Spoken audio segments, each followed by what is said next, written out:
اللہ اکبر، یہ آخری وقت ہے میرے عزیز ہو۔ حسین ابن علی رضی اللہ تعالیٰ عنہ کے گھر میں سوائے ان کے بیٹے زین العابدین کے جو بیمار تھے، ان کی عمر 22 سال کی تھی، کمزور تھے، بخار زدہ تھے، لیٹے ہوئے خیمے میں بخار سے ان کا جسم تپ رہا تھا، وہ سارا منظر وہ اپنی بیماری میں دیکھ رہے تھے۔ اب کوئی باقی نہیں تھا، بچے کو تک نہیں چھوڑا تو کون باقی رہے گا؟ امام حسین ابن علی رضی اللہ تعالیٰ عنہ نے دیکھا، قرآن کو جلدی سے کھولا، تلاوت کرنے لگے۔ اچانک خیمے کے دروازے پر دیکھا، آہٹ محسوس ہوئی تو اٹھا کر کے چہرہ دیکھا تو امام زین العابدین جبہ پہن کر کھڑے ہیں۔ کہا بابا اجازت دے دیں۔ مولا حسین تڑپ کر اٹھے، کہا زین العابدین میرے گھر میں اب بچا کون؟ میرے بعد ان بیویوں کو کون دیکھ بھال کرے گا؟ ان عورتوں کو کون لے جائے گا؟ اور میری نسل تم سے ہی تو چلنی ہے۔ امام سجاد زین العابدین کو مولا حسین نے روک دیا، بستر پر لٹا دیا اور کہا کہ اب میرا وقت ہے، میرا مقام ہے۔ اسی اثنا میں عورتوں کو کچھ نہیں کہا۔ فضہ کنیز تھی فاطمہ زہرا کی، بلایا، اے فضہ جاؤ، اندر بیبیوں کے پاس ایک صندوق ہے، اس صندوق میں ایک جبہ رکھا ہے، وہ جبہ اٹھا لاؤ، لیکن خبردار زینب کو مت بتانا، زینب سے مت کہنا۔ وہ فضہ گئی، جلدی سے وہ صندوقچہ کھولنے لگی اور جبہ اٹھایا تو بی بی زینب دیکھ لی۔ کہا کیا کر رہی ہو؟ کہا یہ جبہ لے جانے کے لیے مولا نے حکم دیا ہے۔ وہ دوڑتی ہوئی آئی، لا میں یہ جبہ لے کر کے جاتی ہوں۔ وہ خود اپنے ہاتھوں سے لے آئی مولا حسین کے خیمے میں اور وہ جبہ لا کر کے دیتی ہیں اور پہناتی ہیں۔ امام حسین نے کہا زینب تجھے معلوم ہے اماں کہتی تھیں، فاطمہ زہرا نے کہا تھا حسین یہ جبہ سنبھال کر رکھنا، یہ تیرے بابا حیدر کرار کا ہے جو رسول اللہ نے انہیں دیا تھا اور مجھے وصیت کی تھی، فاطمہ تیرا بیٹا جب بھی مصیبت میں آئے تو یہ جبہ اسے پہنا دینا۔ زینب کہتی ہیں سچ کہہ رہے ہو بھیا، مجھے بھی ماں نے کہا تھا کہ زینب حسین کبھی اگر مصیبت میں آ جائے، اگر وہ جبہ بھول جائے تو اپنی ہاتھ سے پہنانا۔ دونوں نے ایک دوسرے کو سمجھایا، ماں کی وصیت پر عمل کیا۔ وہ کیسا منظر تھا جب حسین دولہا کی شکل اختیار کر گئے تھے، رسول اللہ صلی اللہ علیہ وسلم کا امامہ پہنا ہوا ہے اور جبہ مبارکہ حیدر کرار کا جو رسول کا عطا کیا ہوا ہے، جعفر طیار کا پٹا باندھا اور امیر حمزہ رضی اللہ تعالیٰ عنہ کی تبرکات آپ کے ساتھ تھے، تلوار حیدر کرار کی ذوالفقار آپ کے ہاتھ میں تھی۔ یہ سارا منظر پورے خیمے کو رلا گیا، جیسے کوئی جوان شہزادہ دولہا بارات میں جاتا ہے خیمہ حسین سے۔ یہ پوری تیاریوں کے ساتھ حسین ابن علی نکل رہے تھے۔ مجھے وہ منظر یاد کر کے بڑا دکھ ہوتا ہے۔ آج ہم اپنے حجرے سے کبھی نکلتے ہیں تو پھر یاد آتی ہے حسین تو خیمہ گاہ سے نکلے تھے قتل گاہ کی طرف، آج تو ہم امن کے لیے باہر نکلتے ہیں تو سج سنور کر کے نکلتے ہیں، وہ بارگاہ مولا میں نکل رہے تھے۔ اسی اثنا میں حسین ابن علی رضی اللہ تعالیٰ عنہ کرم اللہ وجہہ الکریم باہر جانے کی تیاری میں ہیں۔ بیویوں کی ایک آہ نکلی، بی بی زینب نے کہا اور بی بی سکینہ نے کہا، سارے گھر کی عورتوں نے کہا بابا بھیا آپ کس کے حوالے ہمیں چھوڑ جا رہے ہیں؟ حسین ابن علی نے پیچھے عورتوں کی طرف دیکھا، کہا میں تمہیں اللہ اور اس کے رسول کے حوالے کر جا رہا ہوں، سب خاموش ہو جاؤ، میرے بعد کوئی نوحہ نہیں کرنا، میرے بعد کوئی ماتم نہیں کرنا۔ اس کے بعد صبر کی تلقین کی اور پھر آخری وصیت یہ تھی، خاندان نبوت کی بچیاں کبھی بے آبرو نہیں ہوتی، بے حجاب نہیں ہوتی، کسی کا پردہ ہٹنے نہ پائے، کسی کا حجاب سرکنے نہ پائے۔ ساری بیویوں نے سلام کیا، مولا حسین نکل کر اپنے گھوڑے ذوالجناح پر آئے۔ یہ بڑا عزیز گھوڑا تھا، حسین ابن علی کا بڑا وفادار گھوڑا ہے۔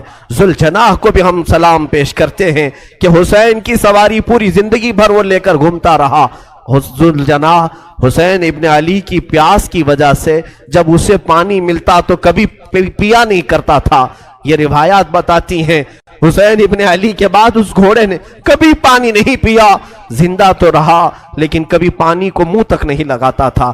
وہ ذوالجناح سوار جس کو تیار کر کے خیمے کے باہر کھڑا کیا گیا ہے، مولا حسین جیسی گھوڑے پر بیٹھے، بیویوں کی ایک الوداعی آواز آئی،